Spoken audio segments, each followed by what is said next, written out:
Hey, Fire here, and thanks for joining me today as I review Boundland. So, what is Boundland? It's a physics-based platform game with 40 levels that's going to be having you kind of shoot around your character across the screen to try to complete out the levels.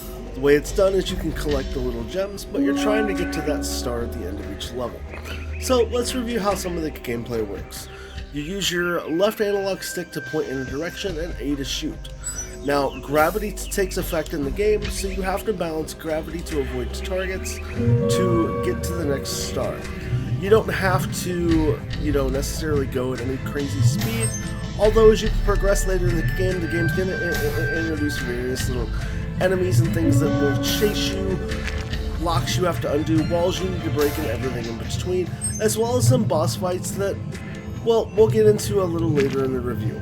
But overall, that's how the entire gameplay for this works. You're just trying to get from spawning in the level, collect the star by whatever means you need, whether it's using a key. You can collect these little gems. They don't really do a whole lot for you at all. They're kind of just like helping you toward like cosmetics, and you're going to be playing across the 3 different worlds. So let's dive in and start talking about the graphics and visual elements for the game. It's okay, but it is kind of bare basic. It's got also a bare basic menu system, and the way the different levels kind of lay out, it's got its own neat little art style, but as you go between the 3 different worlds that it kind of presses you toward, or makes you feel like you're going through, you're not really introduced to anything that changes aesthetically. You don't get different color spikes. It's all kind of just rinse and repeating the same assets as the game goes along. And even the bosses, without spoiling too much, they just change shape. There's no real variety in how things look within the game, and the amount of different things in the game from terms of assets is very lackluster and limiting while you're playing.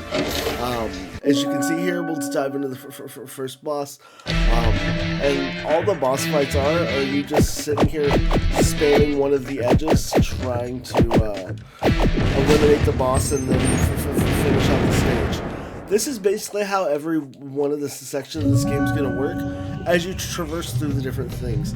The most visually appealing thing probably being the teleporters as you get to explore throughout the game, but beyond that, it's not a whole lot else to kind of get you going there. So, with that being said, let's talk about my overall impressions of Boundland.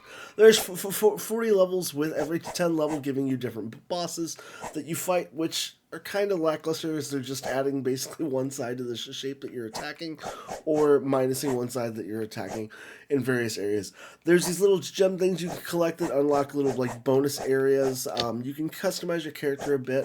As you can see, I didn't really unlock a ton of stuff because it's basically you just grinding and then getting these random unlocks that randomly give you a cosmetic every time you kind of play. So you kind of have to just sit and grind everything.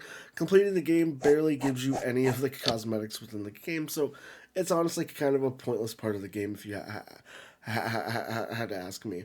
I think the level design is actually kind of neat. I like how they did things, but I also wish they would have added some visual variety in the game, especially as you go through the different worlds.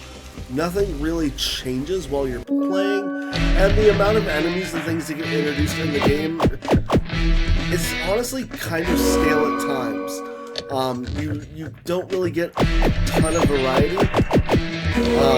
and what's here is kind of blah.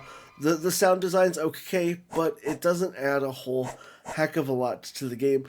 You can turn on and off a little bit of things, but as far as haptic feedback and stuff, but there's nothing accessibility wise or even colorblind friendly modes, which I like to see in games because personally I have some colorblind issues with my health. I think it's an okay game, but it's missing personality. It's basically just recycling the skins you see on level 1 all the way through the 40 levels, where they could have changed the environment or introduced more unique enemies that kind of give you just some more contextual joy while you're playing. And even the rewards that you get across the game are kind of bland and lackluster and aren't going to leave you much going for it. Overall, I think it's an okay game. I just think it's missing its soul. But yeah, that's my overall thoughts on Boundlands. I appreciate you checking out my review, and I hope to catch you in another video. And that's the end of the video. As always, I appreciate you choosing to take a little bit of time out of your day to hang out with me. If you've been supporting this channel, I appreciate it. Thank you so much. If you're new here, I hope you consider joining me on this ride, subscribing, just try to upload daily gaming content. As well, don't forget to comment below, let me know what you thought of the video. Until then, have a great day.